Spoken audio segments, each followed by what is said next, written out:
Kenapa ABBA bubar? Opening musik lembut era 70-an.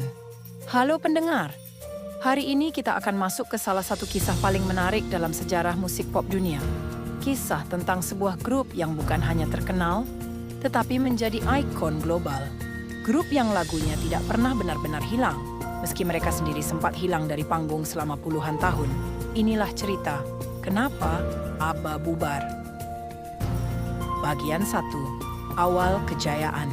Pada tahun 1974, 4 musisi asal Swedia, Agneta Fältskog, Björn Ulvaeus, Benny Andersson, dan Annie Frid Lyngstad mendadak meledak setelah memenangkan Eurovision Song Contest dengan lagu Waterloo. ABBA lahir, dan sejak itu dunia tidak pernah sama lagi. Mereka menciptakan deretan lagu yang terasa abadi. Mamma Mia, Dancing Queen, Fernando, Take a Chance on Me, hingga The Winner Takes It All. Melodi mereka manis, harmoni mereka kuat, produksi mereka sangat maju untuk zamannya. Tetapi dari balik panggung, kehidupan pribadi masing-masing personel tidak selalu seindah musik yang mereka hasilkan. Bagian 2, 2 pasang suami istri di panggung yang sama.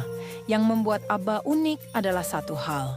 Band ini terdiri dari 2 pasangan suami istri, Agneta dan Björn, Frida dan Benny.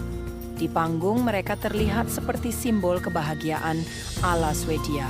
Pasangan bahagia, musik ceria, senyum yang tidak pernah hilang. Namun hubungan pribadi mereka perlahan mulai retak. Ketenaran global, jadwal yang padat, jarak dalam rumah tangga, semua mulai menjadi tekanan tersendiri. Pada tahun 1979, Agneta dan Björn resmi bercerai. Lalu pada 1981, Benny dan Frida menyusul. ABBA masih mencoba bertahan. Mereka tetap profesional, tetap masuk studio, tetap menyanyi bersama seolah tidak ada masalah. Tapi, tentu saja ada. Dinamika yang dulu hangat kini terasa dingin. Lagu-lagu mereka pun berubah menjadi lebih emosional, lebih gelap, lebih dalam, dan dunia tidak tahu bahwa lagu-lagu itu sebenarnya adalah potret perasaan yang sedang pecah di balik layar.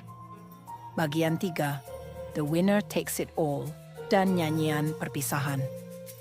Ketika The Winner Takes It All dirilis, banyak orang mengira itu hanya lagu patah hati biasa.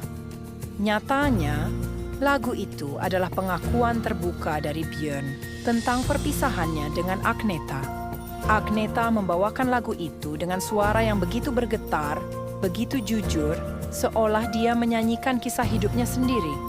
Banyak orang bertanya-tanya, bagaimana mungkin 2 mantan kekasih bisa menciptakan karya yang begitu indah dari luka yang begitu menyakitkan? Tetapi justru disitulah keajaiban ABBA. Mereka mengubah patah hati menjadi keabadian. Namun keajaiban itu tidak selamanya bisa menahan mereka tetap bersama. Bagian 4, kelelahan dan keinginan baru. Memasuki awal 1980-an, kelelahan mulai terasa.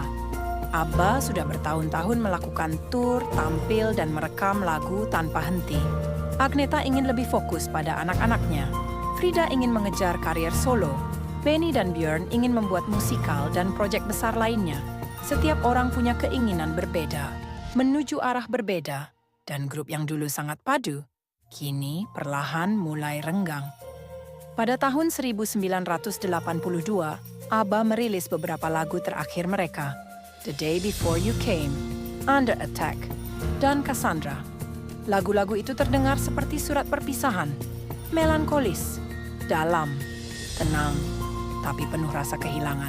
Tidak ada konferensi pers besar, tidak ada pengumuman resmi bubar, tidak ada perpisahan dramatis. Mereka hanya berkata, "We're taking a break." Sebuah istirahat yang ternyata berlangsung selama 40 tahun. Bagian 5, perubahan industri musik. Ada faktor lain yang sering dilupakan. Perubahan dunia musik pada awal 80-an.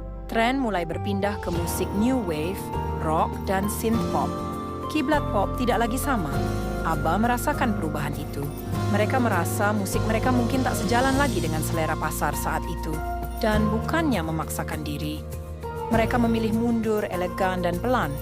Riwayat ABBA pun berhenti pada tahun 1982.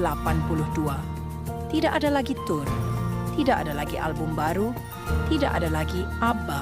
Setidaknya bagi satu generasi. Bagian 6. Kehidupan setelah ABBA. Setelah berhenti, keempat anggota ABBA menjalani hidup masing-masing. Agnetha memilih menjalani hidup yang lebih tenang, jauh dari spotlight. Frida melanjutkan karier solo dan aktif di berbagai kegiatan sosial.